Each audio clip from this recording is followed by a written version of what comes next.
오늘은 이 사도행전 2장의 말씀을 가지고 불과 당신의 이야기라는 제목으로 하나님의 말씀을 전하려고 합니다. 우리 옆 사람과 함께 인사하시겠습니다. 우리 사랑하고 축복합니다. 함께 인사하시겠습니다. 사랑하고 축복합니다. 사랑하고 축복합니다. 날씨가 더워지고 있죠. 저도 예배를 준비한다고 막 뛰어다닌 것도 아닌데 잠깐 돌아다녔더니 머리에서 지금 땀이 막 흐르고 있는 것을 느끼게 됩니다. 날짜가 참 너무나도 잘 가서 2026년이 시작된 지 얼마 되지 않은 것 같은데 벌써 6개월째 반년에 접어들고 있고 더운 계절이 오고 있는 것을 체감하게 됩니다. 물론 아침 저녁으로는 좀 선선한 바람이 불어서 시원하기는 하지만은 낮 시간에는 조금씩 더워지고 있고 또 해도 길어지고 있고 하는 것들을 느끼게 되죠. 이 계절이 되면은 꼭 존경받는 분이 있으십니다. 윌리엄 캐리어라는 분이신데 누구시냐면 에어컨을 개발하신 분이십니다. 캐리어 에어컨이라고 있지 않습니까? 그 캐리어라는 분이 사람 이름이십니다. 그래서 에어컨을 개발해 주신 이분이 얼마나 위대하신 분이신가를 다시 한번 생각하게 되고, 인터넷 웹상에서는 세종대왕님 다음으로 위대하신 분이시다 이렇게 얘기하는 글도 읽어본 적이 있는데, 진짜로 에어컨이 있었기 때문에 고층 빌딩을 세울 수 있기도 하고 또 비행기를 탈 수 있기도 하고 또 여름철에 우리가 덥지 않게 예배를 드릴 수도 있게 된 것이 아니겠습니까? 그래서 이런 더운 계절이 되면은 특별히 그 뜨거움과 또 이 시원함에 대해서 더 많이 묵상을 해보게 되는 것 같습니다. 그런데 오늘 이 성경 말씀을 보면서 불과 같은 성령님, 불꽃같이 임하는 성령님을 보게 된 것입니다. 뜨끈뜨끈하고 불타오르시는, 우리가 여름철이 되면은 그 뜨거움이 너무나도 싫지 않습니까? 그런데 성령께서 임하시는 그 모습이 성경에 뭐라고 나와 있는가?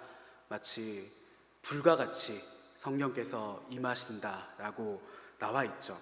성령님이 어떤 분이신가 우리가 흔하게 생각을 할 때는 우리가 흔하게 부르는 그 찬양과 같이 성령의 비가 내리네 하는, 하늘의 문을 여소서 성령의 비가 내리네 하는 찬양을 생각하며 성령의 비를 생각하기도 하고, 또는 가물음의 마른 땅에 단비를 내리시듯 성령의 단비를 부어 새 생명 주옵소서 하는 것처럼 성령의 비다, 성령의 단비를 생각을 하기가 쉽지만은 오늘 성경 본문을 보면은 실제로 성령께서 임하실 때 보여지는 모습이 비와 같은 성령님이라기보다는 불과 같은 성령님이 임하신 것들을 보게 됩니다. 그래서 성경을 직접 찾아봤더니 성령의 비다라는 표현이 실제로 성경에 등장하지는 않더라고요. 물론 하나님께서 임하실 때 이른 비와 늦은 비 같이 임하신다라는 표현들이 있기는 하지만은 성령의 비라는 단어가 성경에 나오지는 않고 오히려 반대로 오늘 본문과 같이 성령님은 불과 같이 임하셨다 하는 것들을 보게 됩니다. 오늘 본문을 보면 불의 혀 같은 것이 각 사람의 위에 머물렀다고 이렇게 기록되어 나와 있지 않습니까? 성령께서 임하실 때 불 같은 것이 나타나셨다는 것입니다. 성령님이 불같이 임하셨다, 이것이 비단 성령님께만 속한 얘기가 아니라 구약 성경을 봐도 그렇죠. 구약 성경을 봐도 하나님께서 임하시는 장면들을 보면은 보통은 불의 형상으로 하나님께서 임하실 때가 많은 것들을 구약 성경에서도 보게 됩니다.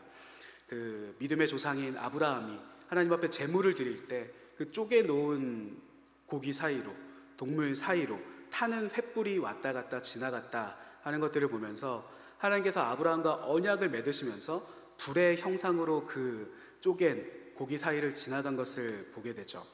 또는 모세가 광야에서 부름받을 때도 마찬가지지 않습니까? 모세가 광야에 있을 때 하나님께서는 불타는 떨기나무 가운데 나타나십니다. 나무에 불이 붙었는데, 활활 타오르는데 왜 저 나무가 타거나 재가 되지 않는가? 그곳에 가서 하나님을 만나게 되죠. 나는 스스로 있는 자다. 모세는 그렇게 불 가운데 임하셨던 하나님을 만나게 됩니다. 또 어떤 장면들이 있습니까? 엘리야가 바알의 선지자 450명과 영적인 전쟁을 벌일 때도 그랬죠. 서로의 신에게 우리가 제사를 드려보자. 그래서 불로 그 제물을 태우는 신이 진짜 살아계신 하나님이시다. 영적인 전쟁을 벌입니다. 그런데 바알의 선지자들이 아무리 제사를 열심히 드리고 자신의 몸을 찢으며 그 원시 제사와 같이 피를 흘리며 그 제단 앞에서 춤을 추고 그들이 예배를 드렸지만은 그 바알의 제물에는 아무것도 일어나지 않았고, 엘리야의 차례가 되어 엘리야가 하나님 앞에 이 제물을 바칩니다. 기도를 드리자마자 하늘에서 불길이 쏟아져 내려와 엘리야의 모든 제물과 그 주위에 부었던 물까지도 싹 태워버리는 장면을 우리가 너무나도 잘 알고 있죠. 이런 성경에 나오는 여러 가지 장면들을 보면은 성령께서 임하실 때 불의 혀같이 임한 것뿐만이 아니라 구약 성경에서도 하나님은 자신의 살아계심을 나타내실 때 불과 같은 모습을 통해서 나타나신 것들을 계속해서 보게 됩니다. 이 제물에 내린 불을 봐라, 나는 진정 살아있는 하나님이다. 불을 통해서 많이 보여주셨죠. 그런데 구약 성경의 그 제물 가운데 임하였던 그 불이 이제 오늘 본문의 제자들 가운데 그 불이 임한 것입니다. 오순절에 마가의 다락방이었죠. 제자들이 모여서 하나님 앞에 기도드리기 시작을 할 때, 제자들이 성령을 구하면서 기도드릴 때 바람소리 같은 것들이 들리기 시작을 하고, 어떤 바람소리였을까? 후 하는 바람소리들이 막 들리기 시작을 하면서 불의 혀 같은 것들이 각 사람의 머리 위에서 타올랐다고 합니다. 좀 어떻게 생각하면 약간 불의 혀가 막 낼름낼름 하듯이 이렇게 머리 위에서 타오르는 모습을 생각해 볼 수 있는데, 불꽃이 바람 가운데 흔들리는 모습을 생각해 볼 수 있을 것 같습니다. 그런 것들이 각 사람의 머리 위에서 불꽃 같은 형상들이 한 사람 한 사람 위에서 불이 임하여 타오르었다는 것을 성경이 기록하고 있죠. 눈에 직접 보이는 그런 불꽃들이 각 사람의 머리 위에서 타올랐다는 것입니다.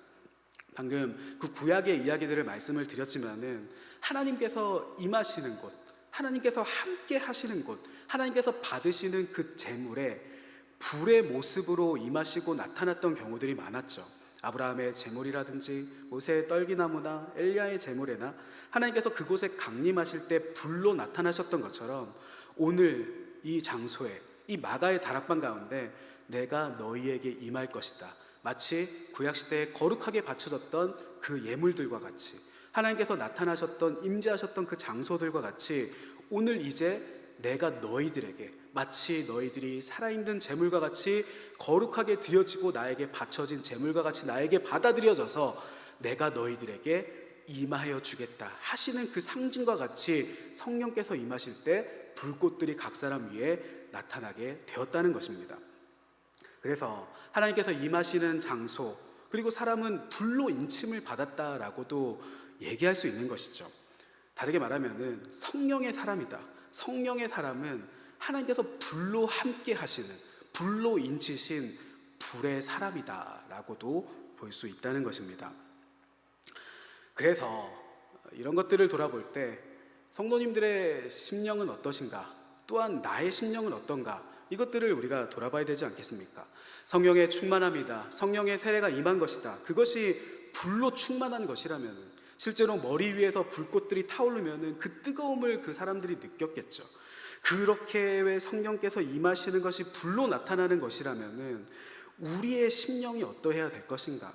성령의 충만한 심령이라는 것은 불과 같이 뜨거운 심령이어야 되지 않겠는가? 라는 것들을 돌아보게 된다는 것입니다. 나의 심령이 어떤가? 오늘 이 밤에 나오신 성도님들의 심령은 어떠십니까? 자신의 가슴에 한번 손을 얹어보시고, 내 심령이 뜨끈뜨끈한가? 차가운가? 어떠십니까? 내 마음이 어떠신 것 같으십니까? 옆 사람에게도 한번 물어보십시오. 뜨거우십니까? 날이 더러워서 뜨거운 거 말고 가족이라면 한번 손도 한번 만져보십시오. 이 손이 따끈따끈한가? 차디찬 손인가? 우리가 교회의 이 수요예배 자리에 나올 때, 수요기도의 자리에 나올 때 어떤 심정을 가지고 이 자리에 나왔냐는 것입니다. 사모하는 심정으로, 불타는 마음으로, 불과 같은 그 불붙은 심령으로 하나님을 찾아 이 자리에 나왔는지, 아니면은 무거운 짐을 나 홀로 지고 견디다 못해 쓰러질 때 하고 쓰러지다 못해서 폐잔병과 같이 다리를 질질 끌며 억지로 그래도 내가 이 수요기도에 내가 안 가면 거기 누가 가나 하는 심정으로 지치다 이 자리에 억지로 나오신 분이 계신지, 우리가 다양한 심령들을 가지고 이 자리에 나왔겠죠. 항상 우리가 교회에 나올 때 그렇지만은 늘 뜨거운 심령으로 교회에 나오는 것은 아닙니다. 세상의 여러 가지 일들 가운데 지치고 또 상처받는 수많은 일들과 고민스러운 일들, 가족의 문제들, 그 수많은 짐을 나홀로 지고 견디다 못해 쓰러지는 심령을 가지고 교회에 나올 때가 많죠. 그래서 우리의 마음이 늘 성령의 충만함으로 뜨겁기보다는 오히려 식어져 있거나 아니면 더욱더 심하게 하얗게 잿더미만 남아있거나 너무 지친다, 너무 힘든다 하는 심령만 가지고 있을 때가 훨씬 더 많은 것들을 돌아보게 됩니다. 그래도 소망이 있다는 것이죠. 그래도 이 수요 기도의 자리에 나아오신 것이 굉장히 큰 소망이고 은혜라는 것입니다. 이것이 성공이라는 것이죠. 오늘 이 자리에 나온 것이 성공이라는 것입니다. 성령의 불이라는 것은 우리 안에서 자연스럽게 타오르는 것이 결코 아닙니다. 내가 그 성령의 불을 지필 수 있는 것도 아니고 세상을 살아가면서 그 성령의 불이 더욱더 뜨거워지는 것도 결코 아니라는 것입니다. 세상 속에서 그 불을 구할 수 있는 것도 아니며 내가 노력한다고 그 불이 뜨거워지는 것도 결코 아니라는 것이죠. 그래서 무거운 심령이라도 좋지 않은가, 지친 심령이라도 좋지 않은가. 다만 오늘 이 저녁에 우리가 하나님 앞에 나온 것처럼 다만 하나님 앞에 나와서 내게 성령의 충만함을 주십시오라고 하나님 앞에 간구하며 나아갈 때, 그렇게 하나님 앞에 구하기 때문에, 구하려 이 자리에 왔기 때문에 하나님께서 그 기도를 들으시고 불을 그 심령 가운데 붙여주시는 것입니다. 마가의 다락방 가운데 있었던 그 사람들, 수많은 예수님을 따랐던 사람들 중에서도 성령님을 구하라는 예수님의 명령에 순종해서 그 자리를 찾아가서 기도했던 사람들이 성령을 받았던 것처럼, 그 스스로가 성령으로 불타오를 수 있는 것이 아니라 하나님의 자리를 찾아와서 성령의 충만함을 부어주십시오라고 구하는 사람이 성령의 충만함과 그 뜨거운 불을 다시금 지피고 받게 된다는 것이죠. 조금 웃긴 예가 될 수도 있지만은 우리가 고깃집에 갈 때 그렇지 않습니까? 고깃집에 가면은 그렇죠. 고깃집에서 고기를 열심히 굽고 있는데 때로는 그 불이 약한 것입니다. 그러면은 그 불이 약하면은 고기가 잘 익지도 않고 오래 걸리죠. 그럴 때 어떻게 합니까? 이 불을 어떻게 해야 될까? 이 불을 어떻게 지필 수 있을까? 고민하며 그 불판을 들고 밖으로 나가 숯불에 불을 붙여서 그 불을 다시 가지고 가게 안으로 들어오지 않죠. 우리가 그렇게 하지 않습니다. 그렇게 하기보다는 당장에 도움을 요청하죠. 여기요, 불이 약한데요 라고 얘기를 하면 되는 것입니다. 그러면 서빙하시는 분이 저기요, 여기요 하는 얘기를 듣고 부탄가스를 갈아주시든지, 부탄가스가 다 떨어졌네요, 부탄가스를 갈아주시든지, 아니면은 이글이글 불타는 숯덩어리를 몇 가지 더 갖고 오셔갖고 그 숯덩이를 몇 개 더 넣어주시든지 그러지 않습니까? 마치 그것과 마찬가지라는 것입니다. 우리의 믿음과 신앙이라는 것이 영적으로 뜨겁지 않고 식어져 있다, 이것이 어려운 일이 아니라는 것입니다. 내가 어떻게 애써서 되는 일이 아니라 다만 하나님 앞에 나와 불을 구해야 한다는 것이죠. 뜨겁기를 구하면은 하나님께서 그 불을 우리에게 붙여주신다는 것입니다. 저기요, 성령님, 제 심령이 좀 차갑습니다. 제 심령이 너무 메말라 있습니다. 제 심령이 너무 식어져 있습니다. 불 좀 붙여주십시오 라고 하나님 앞에 드리는 그 기도를 왜 하나님이 들어주시지 않겠냐는 것입니다. 실제로 그것들을 약속해 주신 게 누가복음에서 예수님께서 그렇게 말씀하셨습니다. 누가복음 11장 9절에서 13절 말씀을 보면은 안 찾아보셔도 다 아시는 말씀입니다. 구하라, 그러면 너에게 주실 것이요, 찾으라, 찾아낼 것이요, 문을 두드리라, 그러면 너희에게 열릴 것이니, 이 하시는 말씀이 구하라, 찾으라, 문을 두드리라, 너희의 소원하는 바를 하나님께 구하라는 구절이 아니라 13절 말씀까지 이어서 보면은 너희가 악할지라도 좋은 것을 자식에게 줄 알거든 하물며 너희 하늘 아버지께서 구하는 자에게 성령을 주시지 않겠느냐 하시느니라. 누가복음 11장의 말씀입니다. 구하라, 찾으리라, 문을 두드리라. 우리들의 원하는 소원을 구하는 것이 아니라 성령님을 구하고 성령님을 찾고 성령님을 향해 문을 두드릴 때 구하는 자에게 성령을 주시지 않겠느냐라고 누가복음이 얘기를 하고 있는 것입니다. 그래서 예수님은 어떻게 하면 성령을 받는다고 얘기하고 계십니까? 구하면 된다고 얘기를 하십니다. 열심히 구하고 문을 두드리고 찾으라. 그러면 그분이 친히 임하셔서 내 차가운 심령 가운데 불을 다시 붙여주신다는 것입니다. 이것이 바로 예수님의 약속이고 성경 말씀에 허락하신 약속의 말씀이라는 것이죠. 우리 제자들의 경우도 마찬가지지 않습니까? 제자들이 오늘 성령의 세례를 받고 성령의 충만함을 받는데 그들이 영적으로 뜨겁고 신실해서 성령의 충만함을 받은 것이 아니라는 것입니다. 그들이 영적인 뜨거운 상태였기 때문에 성령의 충만함을 받은 것이 아니라 실제로 그들의 심령과 그들의 상황과 마음은 다 엉망진창인 상황이었죠. 제자들은 예수님 앞에 직접 구별돼서 3년의 제자훈련의 시간을 받았습니다. 3년이나 제자훈련을 받았으면은 그것도 다른 강사가 아니라 김용 목사님에게 성경 공부를 받은 것이 아니라 예수님께 직접 3년이나 제자 훈련을 받았다면은 그거 그만큼 대단한 게 어디 있겠습니까? 그런데 3년의 제자 훈련을 받고도 그들은 우왕좌왕했다는 것입니다. 예수께서 누누이 내가 죽게 될 것이다, 그러나 부활하게 될 것이야 미리 알려주셨지만은 막상 실제로 로마 병사들이 찾아오고 칼과 창으로 위협하고 예수님을 잡아가자 제자들은 그 말씀들을 다 잊어버리고 두려움에 떨게 됩니다. 어찌할 바를 그들이 알지 못했죠. 그것이 실제로도 그럴 수도 있는 것이 우리라도 그렇지 않겠습니까? 제가 앞에서 이렇게 말씀을 전하는데 갑자기 뒤에 문이 빵 하고 열리면서 경찰들이 막 우르르 들이닥쳐갖고 저를 포박해 간다 그리고 교회를 폐쇄한다 이러면은 얼마나 놀라고 마음이 어렵겠습니까? 어떻게 해야 되지? 뭐 해야 되지?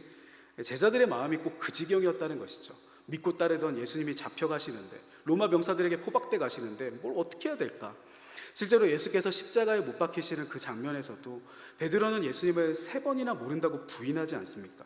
그들의 마음이 두려웠던 것입니다. 어찌할 바를 몰랐던 것입니다. 그렇게만 했는가? 예수께서 부활하고 나서도 마찬가지였죠. 부활하신 예수님을 제자들이 만났습니다. 여기에 이 못자국을 봐라, 내 옆구리에 창자국을 봐라, 나야 예수님 맞지? 나 부활한 거 맞지? 믿음 없는 자가 되지 마라 하고 부활하신 예수님을 직접 만나 보았음에도 불구하고 그들은 물고기 잡으러 떠나죠. 그래도 우리가 하루하루 먹고 살아야 되지 않겠는가? 오늘 하루에 일용할 양식을 구해야 되지 않겠는가? 나는 고기 잡으러 갈게. 그리고 함께 고기를 잡으러 가는 모습을 보게 됩니다. 이러한 복음서의 제자들의 모습을 보면은 이들이 영적으로 깨어 있었습니까? 그들이 신실함을 지켰습니까? 하나님 앞에 그 마음을 지켰습니까? 뜨거웠습니까? 결코 그렇지 않았죠. 도대체 우리가 뭘 해야 될지 알지 못했고 우리가 앞으로 예수님을 잃어버렸는데 왜 예수님이 이전과 같이 우리와 함께 다녀주시지 않는가? 우리가 앞으로 어떻게 해야 되는 것인가? 뭘 해야 되는가? 우왕좌왕하고 그들의 마음은 차갑게 식어있는 것들을 보게 되죠.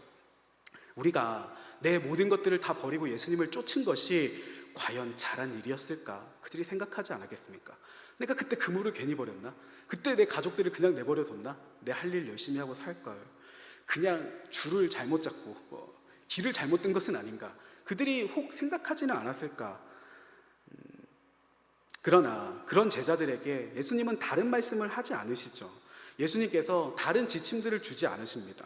그냥 예수님께서 그런 제자들에게 해주신 말씀 당부는 너희가 예루살렘을 떠나지 말고 약속하신 성령을 기다리라. 다른 명령을 많이 내리지 않으십니다. 너희가 어떻게 뜨겁게 지내야지, 제자훈련 못 받은 거 기억하지 않느냐, 복잡한 것을 명령하신 것이 아니라 단순한 것을 명령하셨다는 것입니다. 너희는 예루살렘을 떠나지 말고 약속한 성령을 기다리라. 성령 받기 위해서 기도해라. 이 한 가지 지침을 남기시고 예수님은 하늘로 승천해서 올라가시죠. 제자들도 예수님의 그 말씀을 듣고 단순해지기로 결심을 합니다. 우리가 무슨 조직을 꾸리고 무슨 시스템을 만들고 프로그램을 만들고 계획을 어떻게 철저하게 잘 세워서 우리가 이 초대교회, 예수님을 섬기는 이 초대교회를 이렇게 부흥시켜야 되겠다, 이러한 세미나를 듣고 이런 공부를 하고 연구하고 회의한 것이 아니라 그냥 다 잘 모르겠다, 어떻게 해야 되는지 잘 모르겠다, 그냥 예수님께서 명령하신 대로 성령을 구하자, 성령을 구하자. 제자들이 마가의 다락방 가운데 함께 모여서 그저 모르겠다, 난 잘 모르겠고 그냥 기도하겠다, 기도하기 시작을 합니다. 오늘 본문 앞장인 사도행전 1장 13절 14절 말씀을 보면은 들어가 그들이 유하는 다락방으로 올라가니 베드로, 요한, 야고보, 안드레와 빌립, 도마와 바돌로메, 마테와 및 알페오의 아들 야고보, 셀로딘, 시몬, 야고보의 아들 유다가 다 거기 있어 여자들과 예수의 어머니 마리아와 예수의 아우들과 더불어 마음을 같이하여 오로지 기도에 힘쓰더라 라고 기록되어 있죠. 그들이 복잡한 여러 가지를 고민하고 연구한 것이 아니라 오로지 기도에 힘쓰더라. 약속하신 성령을 기다리며 그렇게 기도했더니 복잡한 방법으로 성령이 임한 것이 아니라 그렇게 오로지 기도에 임하였더니, 기도를 했더니 성령께서 임하시는 일들이 일어났다는 것입니다. 우리가 성령 세례를 어떻게 받을 수 있는가? 어떻게 성령 충만을 받을 수 있는가? 어떻게 우리가 불의 사람이 될 수 있는가? 다른 복잡한 방법이 있는 것이 아니라 오로지 기도에 힘쓴다. 그것을 구한다. 그러면 성령의 불이 우리 가운데 임하게 된다. 그것이 바로 약속하신 말씀이라는 것입니다. 불이 그들의 심령 가운데 임하게 되자 말 그대로 제자들은 불과 같은 삶을 살게 되죠. 두려워했고 불안해했고 혼란스럽고 뭘 해야 될지 갈바리를 잡지 못했던, 부활하신 예수님을 만나고도 그랬던 제자들이었는데 그 차가워진 마음, 힘든 심령, 지친 심령에 불이 붙어서 말 그대로 그 이후의 제자들의 삶이 변합니다. 불붙은 사랑과 같이, 불과 같은 사랑같이 불같은 인생을 살아가는 것들을 보게 되죠. 마가의 다락방 그 문을 박차고 거리로 뛰쳐나가서 불붙은 복음의 말씀을 전하게 됩니다. 불의 혀 같은 것이 그들의 머리 위에 가운데 임하였다고 괜히 불의 혀 같다고 얘기하는 것이 아니죠. 그들의 입술에서 나오는 그 말씀들이 마치 불의 혀같이 불타는 말씀들이 그들의 입술 가운데 쏟아져 나오기 시작했다는 것입니다. 베드로의 설교를 들은 3,000명의 사람들이 회심하고 변화되고 돌아오게 되고 그 불꽃 가운데 초대교회가 시작되는 일들이 일어나게 되었다는 것입니다. 많은 사람들이 모이기 시작하고 이방 땅 가운데 복음을 전하기 시작을 하고 예수 그리스도의 복음을 전하기 위해서 내 생명도 아까운 것으로 여기지 않고 달려나간 수많은 사람들이 생겨나는 것들을 보게 되면서 무슨 복잡한 방법론이나 무슨 복잡한 여러 가지 일들이 있었던 것이 아니라 불이 임하니까 불같이 살게 되는 일들이 일어나게 되었다는 것입니다. 불이 임하니까, 이 불이라는 것이 무슨 의미를 가지고 있습니까? 불이 무엇입니까? 불은 에너지기도 하죠. 그리고 불은 빛이기도 합니다. 그리고 불은 변화를 상징하기도 하죠. 불이 임하여서 달려갈 에너지와 원동력을 얻게 되었고 불이 임하여서 달려갈 방향을 발견하게 되었습니다. 마치 광야의 이스라엘 백성들이 불기둥을 따라갔던 것처럼 성령의 불이 임하시자 우리가 어디로 가야 될지 밝히 보이는 일들이 일어났던 것이죠. 불이 임하여 차갑던 그들이 불꽃 같은 사람으로 변화되었던 것처럼 불은 변하지 않습니까? 그 불 자체가 생명이며 불 자체가 하나님의 상징이기도 하다는 것입니다. 불이 임하여야 된다는 것이죠. 이 불과 반대되는 것이 무엇이겠습니까? 불과 반대되는 것이 뭐가 있을까요? 뜨거운 불과 반대되는 것은 당연히 차가움이겠죠. 불과 반대되는 것은 차가움입니다. 차가운 것, 식어진 것, 다 타버린 잿더미, 이것은 하나님의 성품이 아니라는 것입니다. 차가움이 하나님의 성품일까요? 차가움은 하나님의 성품이 아니라고 생각을 합니다. 열정, 뜨거움, 태양과 같이 불타오르는 그 생명, 이것이 바로 하나님의 특징이고 하나님의 성품이지 않습니까? 그래서 차가움이라는 것은 성령과 정반대되는 것이다. 이 차가움을 다르게 말해 뭐라고 얘기할 수 있겠습니까? 이 차가움을 다르게 말해서 매너리즘이다 라고도 이야기할 수 있을 것 같습니다. 늘 해오던 것, 그저 감동 없이 형식적인 신앙생활을 해나가는 것, 그냥 하루하루의 신앙생활을 해나가는 것, 성령의 충만한 신앙생활과 정반대에 있는 것이 무엇이냐면은 바로 매너리즘에 빠진 신앙생활이라는 것이죠. 우리가 교회 생활을 오랜 시간 하다 보면은 모든 것들이 다 익숙해지는 순간들을 만나게 됩니다. 처음에는 교회의 모든 일들이 신선하고 사람들을 만나는 것이 즐겁고 했지만은 몇 년, 10년, 20년 신앙생활을 하고 교회 생활을 하다 보면은 교회가 어떻게 돌아가는지를 우리가 빠삭하게 잘 알고 있죠. 몇 월에는 뭐하고, 몇 월에는 뭐하고, 이때 되면 뭐하고, 이때 되면 뭐하고, 빠삭하게 그것들을 알게 됩니다. 그러면 어느 순간이 오면은 해마다 하는 것들, 이 해마다 하는 거구나. 교회의 사역을 감격으로 감당하는 것이 아니라 무언가 일들을 해야 할 일들을 해치우듯이 해야 하니까 이 일들 해야지, 그래도 해야 할 일이니까 해야 하지 하는 그 차가운 심령으로 이것들을 감당할 때가 있는 것들을 보게 됩니다. 그러한 매너리즘, 그러한 마음에 빠질 때가 있는 것들을 보게 되죠. 이것은 하나님께서 기뻐하시는 마음이 아니라는 것입니다. 그런데 저 역시 그러지 말아야 되겠다라고 늘 다짐을 하게 됩니다. 저 역시 그런 생각들이 들게 되는 것이 얼마 전에 6월 6일 현충일이었지 않습니까?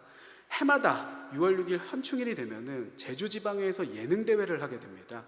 그런데 이 6월 6일 현충일 예능 대회가 막 모여서 막 기쁘지가 않기도 한 것이지. 안 그래도 쉬는 날이 많지가 않은데 이 귀한 쉬는 날에 우리가 또 모여서 다 같이 예능 대회 하니까 기쁘다 할 수 있겠지만은 때때로는 우리 모든 교사들과 또는 저의 마음들도 때로는 이 현충일에 이 쉬는 날에 다른 것도 못하고 또 이런 예능 대회를 준비해야 되는가 막 기쁘지 않을 때도 있는 것이죠.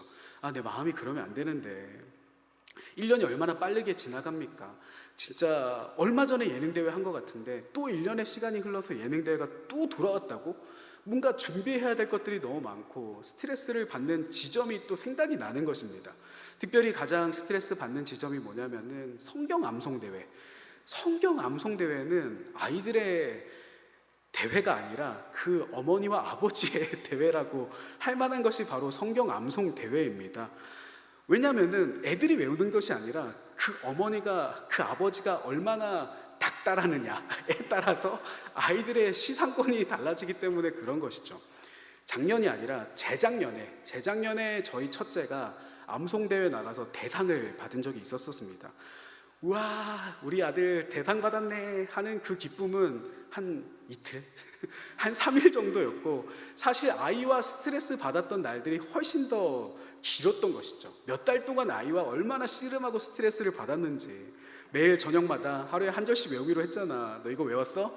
안 외웠어 아빠. 못 외웠어? 왜 안 외웠냐? 뭐 이렇게 막 제 스스로 열불이 터지기도 하고, 야 어제 거 다시 한번 외워봐.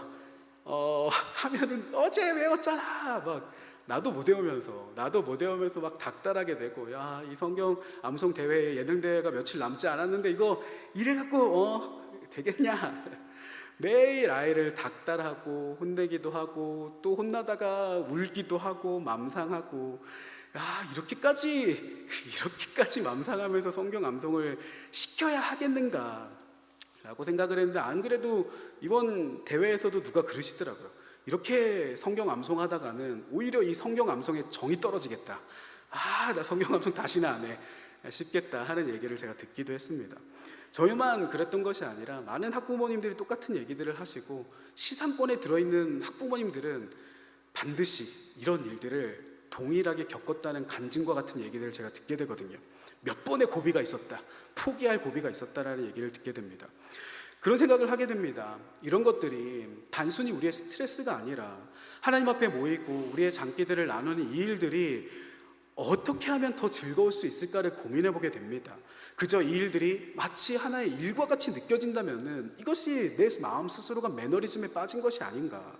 이것이 하나님의 일들이고 지방의 아이들이 1년에 한 번 모이는 귀한 날인데 왜 참여하는 아이들과 저와 교사들의 마음이 마냥 즐겁지만은 않은가. 어떻게 하면은 이 일들이 다시 즐거워질 수 있을까를 생각해 보게 되었다는 것입니다. 그냥 매너리즘에 빠진 채 하기 싫다, 어떻게 하면 축소할 수 있을까, 어떻게 하면 안 나갈 수 있을까를 고민하는 것이 아니라, 그렇다면 우리가 어떻게 이 일을 즐겁게 할 수 있을까.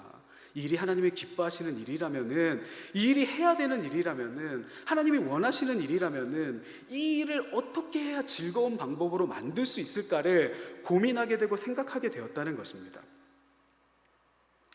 이것을 고민하게 하는 마음,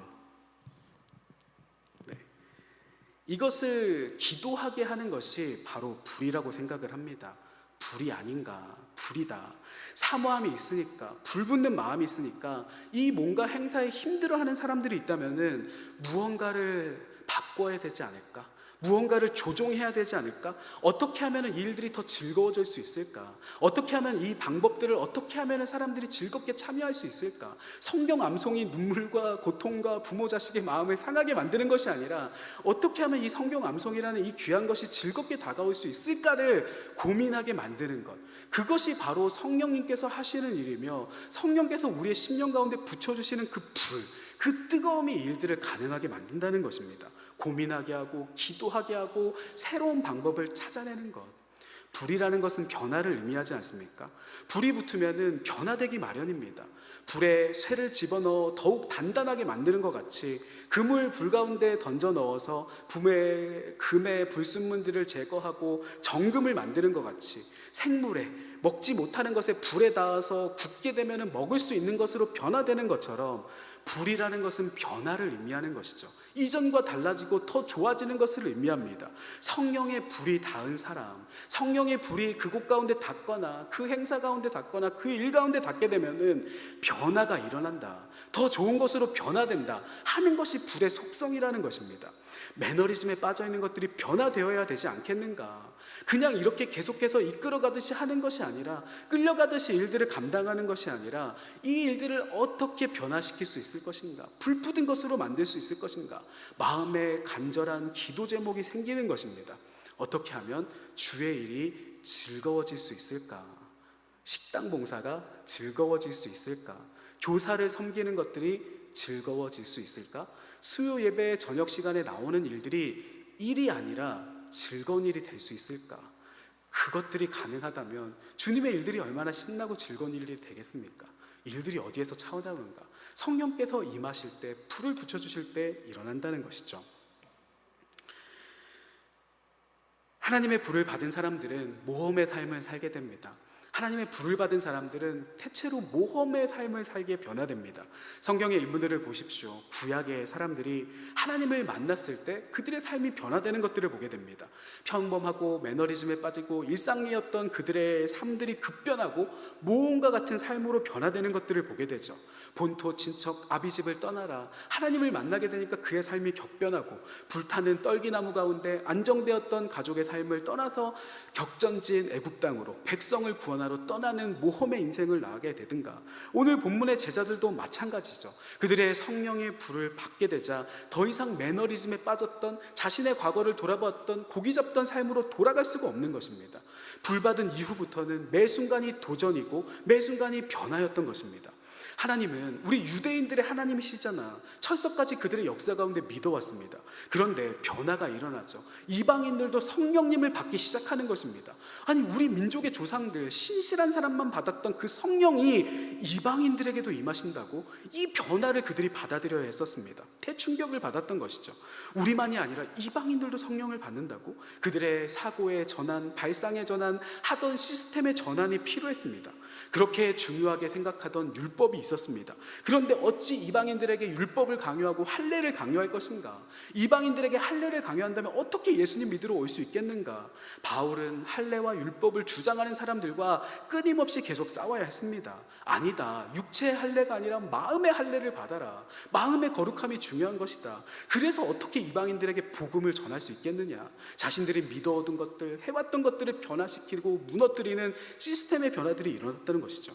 과거에 해왔던 방식으로는 이 모든 성령님의 역사와 변화를 대처할 수 없었기 때문에 그들은 끊임없이 다시금 성령님의 의지에서 새로운 길, 몰랐던 길을 다시금 개척해 나갔어야 했었습니다.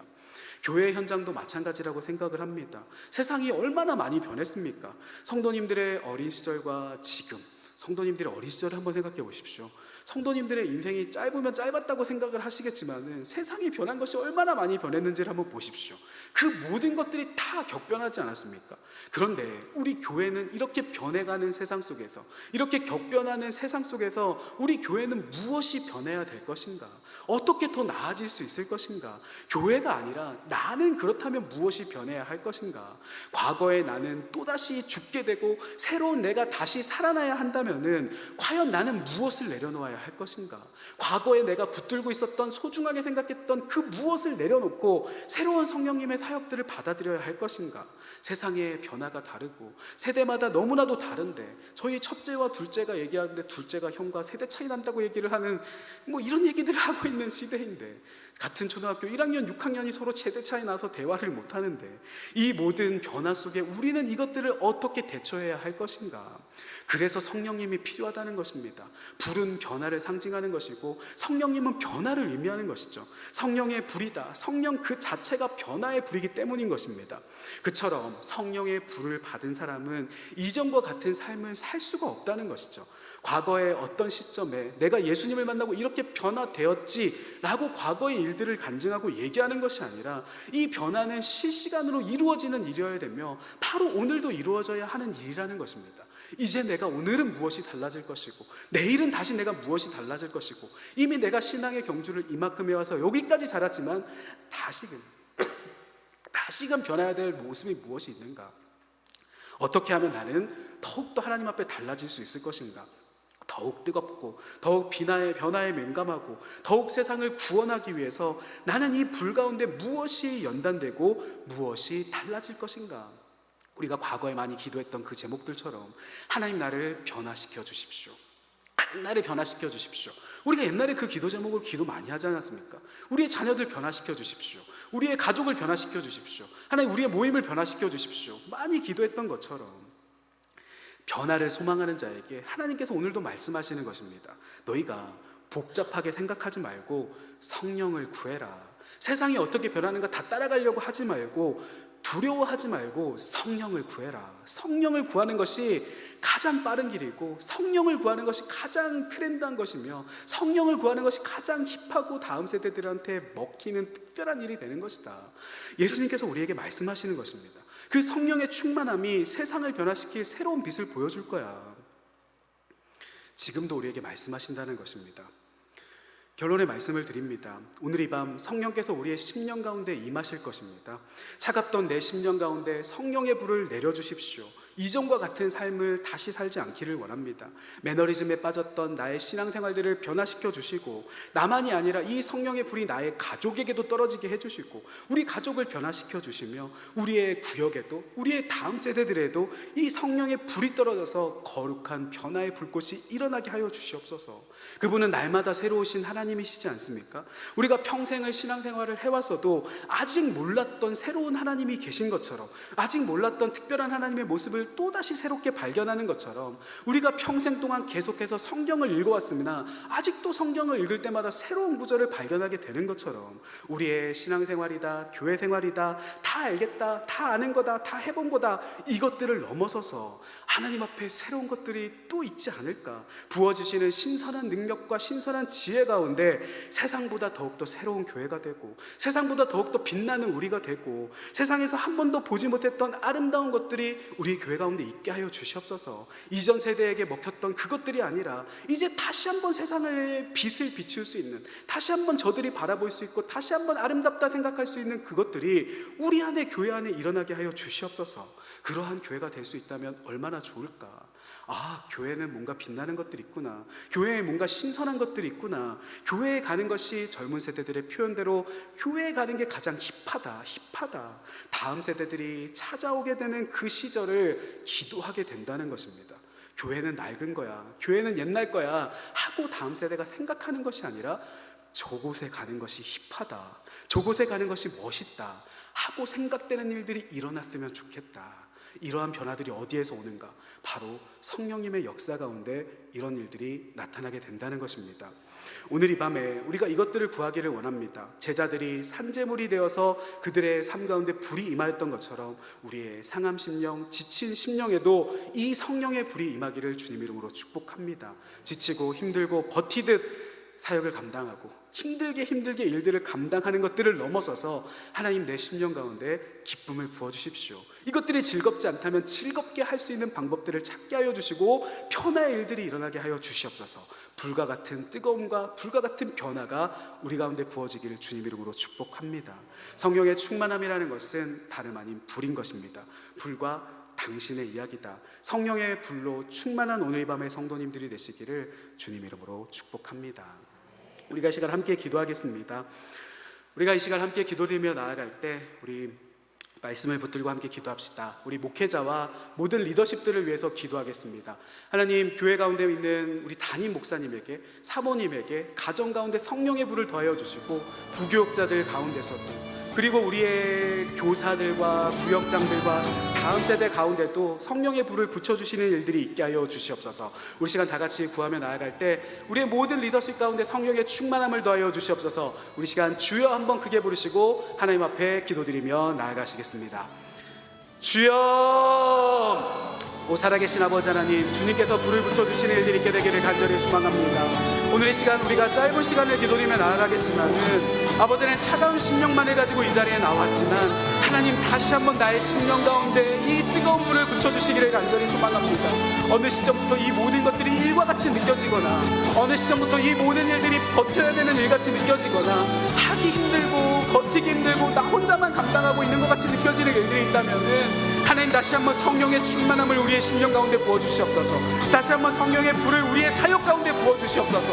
아버지 내가 섬기고 있는 이들이 아버지 지쳐있고 쓰러져 있다면 다시 한번 성령의 충만한 불을 붙여주셔서 모든 영혼들이 살아나는 것들을 보게 되게 하여 주시옵소서. 어두웠던 것들이 살아나는 것들을 보게 되게 하여 주시옵소서. 담임 목사님에게 사모님에게 성령의 충만함을 허락하여 주시고 지치지 않게 하여 주시고 건강을 더하여 주시며 부교육자에게 성령의 충만함을 더하여 주시고 세우신 장로님들에게 구역장들에게 다음 세대의 교사들에게 그리고 모든 리더십들과 회장들에게 하나님께서 허락하시는 성령의 충만한 불이 부어져서 그 가정이 변화되는 일들을 보게 되게 하여 주시고 매너리즘에 빠져있거나 지쳐있던 영혼들이 우리 가운데 붙었던 이 불이 전염되고 넓은 불이 흩어져서 아버지 하나님 각자의 심령 가운데 불 붙는 일들이 일어날 수 있도록 역사하여 주시옵소서. 하나님 회개하며 나아갑니다. 내 영혼이 하나님 앞에 지쳤던 것들을 회개하며 나아갑니다. 하나님 앞에 내가 쓰러져 있으면 안 되는데 쓰러져 있던 것들을 하나님 앞에 회개하며 나아갑니다. 오늘 이 밤 구하는 모든 심령들마다 성령의 충만함을 더하여 주시고 불 붙여주시는 그 불 붙은 것들이 꺼지지 않는 일들이 일어날 수 있도록 다시 한번 불 붙은 교회로 성령 충만한 교회로 우리 교회를 세우시고 다음 세대가 부흥되는 교회가 될 수 있도록 주님 역사하여 주시옵소서. 우리 한 가지 더 기도 점을 가지고 나아갈 때 환우와 어려움 당하는 성도들을 위해서 기도하겠습니다. 환우와 어려움 당하는 성도들을 위해서 기도하며 나아갈 때 그 육체의 질병 가운데 힘들어 계신 분들이 계십니다. 특별히 내일 김순정 집사님께서 수술을 하게 되실 텐데 이 모든 일들 가운데 하나님께서 함께하여 주셔서 치유받는 일들이 일어나게 하여 주시옵소서. 아버지 하나님, 이분 말고도 교회 안에 모든 아프신 분들, 그 마음에 상하신 분들, 관계가 깨어지고 어려움을 당하시는 분들, 이 모든 것들을 싸매시고 고치시는 치유의 방선을 바라여 주셔서 우리의 육체와 영혼이 강건하여지고 건강해지는 일들이 일어날 수 있도록 하나님, 환우와 어려움 당하는 성도들 주님 앞에 맡깁니다. 회복시켜 주시고 고쳐 주시옵소서. 우리 시간 다시 한번 주여 한번 크게 부르시고 기도드리며 나아가겠습니다. 주여. 아버지 하나님, 우리가 한 번 더 기도드리며 나아갑니다. 교회 가운데 아프신 분들을 하나님께서 고쳐주시옵소서. 아버지 하나님, 사람의 힘으로 고칠 수 없는 질병들이 있습니다. 아버지 하나님, 병원의 치료함을 통해서 고침을 받게 되게 하여 주시고 의사 선생님의 손을 통해서 고침받게 되게 하여 주시고 아버지 하나님, 우리가 성령의 충만함을 가지고 기도하며 나아갈 때 성령의 치유하시는 역사들이 부어지는 일들이 있게 되게 하여 주시옵소서. 우리가 가는 곳마다 병 고치는 일들이 일어나게 되게 하여 주시옵소서. 아버지 하나님, 김수정 선생님의 수술받는 이 일들을 고쳐주시는 일들이 있게 되게 하여 주시며 아버지 하나님, 우리가 손을 놓고 기도할 때 병 고치는 역사들이 나타나게 하여 주시고 우리가 가는 곳마다 관계의 끼어짐들이 아버지 하나님 회복되는 일들이 있게 하여 주시고 마음의 상한 것들이 고쳐지는 일들이 있게 하여 주시며 모든 눈물과 우울증들과 자살의 충동과 불안증들과 불면증들이 아버지 하나님 그 마음의 질병이 떠나가는 일들이 일어나게 되게 하여 주시옵소서. 기쁨의 사람이 되게 하여 주시옵소서. 아버지 하나님 즐거움의 사람이 되게 하여 주시옵소서. 가는 곳마다 살아나는 일들이 있게 하여 주시고 시험된 성도들이 주님께로 돌아오게 하여 주시며 아버지 하나님 영육 간의 강건함을 더하여 주시며 건강한 일들이 일어날 수 있도록 아버지 하나님 우리에게 이러한 일들을 허락하여 주시고 성령의 능력을 우리의 심령 가운데 넘치도록 허락하여 주시옵소서. 우리 시간 마지막으로 기도드리며 나아가겠습니다. 마지막으로 기도드리며 나아갈 때 이 유월한 달 우리에게 성령의 충만함을 더하여 주시옵소서. 다시 한번 소망하며 기도드리며 나아가겠습니다. 식어진 우리의 심령 가운데 아버지 하나님, 식어진 우리의 마음 가운데, 구역 가운데, 교회의 모든 모임 가운데, 특별히 우리의 가정과 다음 세대들 가운데 성령의 충만함을 주셔서 변화되는 일들이 일어날 수 있게 해달라고 우리 시간 다시 한번 주여 한번 크게 부르시고 성령의 불을 우리의 심령 가운데 던져 주시옵소서. 불타는 사람이 되게 하여 주시옵소서. 우리 시간 주여 한번 크게 부르시고 기도드리며 나아가겠습니다. 주여. 아버지 하나님, 오늘 이 밤 우리가 다시 한번 구하며 나아갑니다.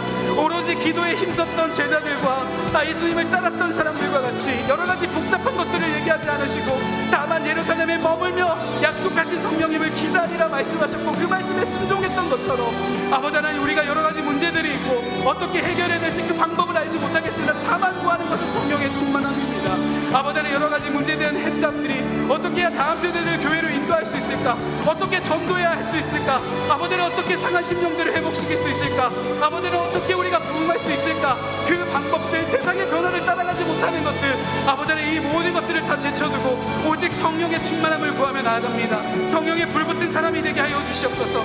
성령의 능력을 받은 사람이 되게 하여 주시옵소서. 우리가 손을 눈을 넘고 기도한즉 성령께서 일하시는 일들이 일어나게 되게 하여 주시고, 우리가 가족들을 위해서 기도할 때 성령의 불이 그 가족 가운데 붙게 되게 하여 주시며, 매너리즘에 빠졌던 것들이, 시험에 들었던 성도들이, 아버지 그 마음이 상하였던 자들이, 예수를 모르는 자들이 주님께로 돌아오는 성령의 불이 옮겨붙는 일들이 일어날 수 있도록 차가워진 나의 마음을 불쌍히 여겨주십시오. 차가워진 우리의 다음 세대들을 불쌍히 여겨주십시오. 불타오르는 교회가 될 수 있도록, 초대교회가 불붙은 교회였던 것처럼 아버지는 담임 목사님과 아버지의 모든 교육자들을 통해서, 아버지의 모든 리더십들 통해 성령의 충만한 불빛들이 온 교회 가운데 타오르는 교회가 될 수 있도록 역사하여 주시되, 눈으로 볼 수 있는 것 같이 불타는 형상들이 교회 가운데 있게 되게 하여 주시옵소서. 불길들이 치솟아 성령의 불이 타오르는 것들을 교회에서 보게 되게 하여 주시옵소서. 교회의 발을 딛기만 하여도 성령 충만함을 느끼게 되게 하여 주시고, 예배에 참석만 하여도 성령의 감동과 은혜가 있는 일들이 있게 하여 주시며, 다음 세대들이 모여드는 교회가 될 수 있도록, 3040 세대들이 모여드는 교회가 될 수 있도록 성령의 충만함을, 능력을, 변화의 일들을 우리 가운데 허락하여 주시옵소서. 아버지 하나님, 오늘 이 방 가운데 이런 일들을 허락하실 것입니다. 우리 가운데 이런 일들을 베풀어 주실 것입니다. 살아계신 아버지 하나님, 오늘 이 밤 우리가 하나님 앞에 기도하여 나아갔던 이 모든 기도들을 들어주시고 응답하여 주시옵소서. 하나님, 우리를 불쌍히 여겨주시옵소서. 차가워진 심령, 지쳐있는 심령 가운데 성령의 충만함을 허락하여 주시고, 오늘 이 밤 내 심령이 뜨거워지지 못하였다 할지라도 우리가 포기하지 않으며 늘 하나님 앞에 성령 충만하기를 구하며, 내가 불타는 사람인가 식어진 사람인가를 늘 점검하며 하나님 앞에 달려갈 수 있는 우리가 될 수 있도록 역사하여 주시옵소서. 교회의 모든 사역들이, 교회의 모든 행사들이 하나님 기뻐하시는 일들이 되게 하여 주시고, 우리의 마음이 기뻐하는 마음과 기꺼이 드리는 마음으로 변화되어져서 이 모든 일들을 꾸역꾸역 억지로 감당하는 심령이 아니라 기쁨이 충만한 심령이 될 수 있도록 아버지 하나님, 교회 가운데 이런 일들을 충만히 허락하여 주시옵소서. 지금은 우리를 위하여 십자가에 달리신 주 예수 그리스도의 크신 은혜와 하나님 아버지의 지극하신 사랑과 성령님의 인도하심과 보호하심이 오늘 이 밤에 성령의 충만함을 구하며 나아가는 모든 성도님과 그 자녀와 가정 위에 지금부터 영원까지 함께 하시기를 간절히 축원하옵나이다. 아멘.